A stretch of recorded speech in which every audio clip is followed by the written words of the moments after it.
In terms of the trade talks that we're expecting to take place from Tuesday to Wednesday in Shanghai this week, what do you think is the most likely outcome of these resumed negotiations between China and the US?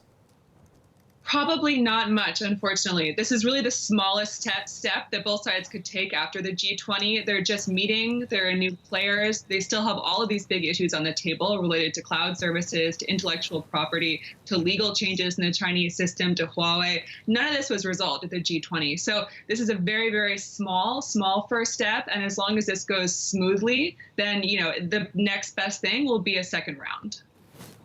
It's often not easy to read the positioning of those in the Trump administration when it comes to the China trade negotiations. What is your reading currently of where things stand? How far are they prepared to push things, or are they wanting to get a deal before those 2020 elections? It's hard to say. It seems like they have thus far been very willing to hold out, and I expect that will continue, right? The one X factor here really is Trump, and you saw him make a number of pretty small concessions, but concessions nonetheless to China during the G20. So if he suddenly changes his mind, he feels the pressure of 2020, he wants to get to a deal, that could change things. But the negotiators, the people really on the ground, seem very committed to getting a good deal, getting the deal codified somehow in China, and to following through on that promise. So for at least the next year, we should see them taking the reins here in that regard. And Kelsey, Eurasia Group has said the issue of Huawei may be the most urgent matter in this latest round of trade talks.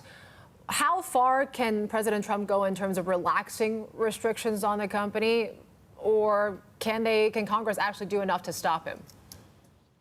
It really depends. He could definitely in August issue some kind of a temporary license to American companies to supply parts of Huawei's business. So that would likely be the consumer parts, the handsets. But he would probably not go as far to allow for some kind of a license to supply the telecom infrastructure, which is the 5G, the real security threat here.